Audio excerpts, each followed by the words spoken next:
Hey everyone, welcome to my channel. If you like easy, helpful videos like this, go ahead and subscribe. I keep things simple and useful. Let's get started. Replacing a fuel pressure sensor is a common task during fuel system service.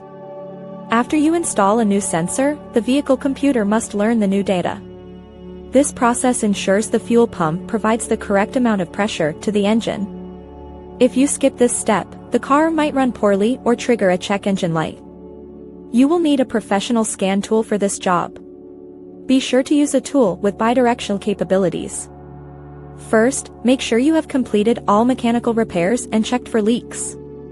Turn the ignition to the on position but do not start the engine. Connect the scanner to the port under the dashboard. Navigate the menu to find the specific vehicle, make and model. Look for the powertrain or fuel system section in the software. Select the option for fuel pressure sensor reset or relearn.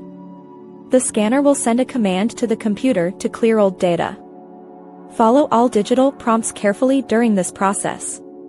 Some vehicles require you to cycle the key off and then back on.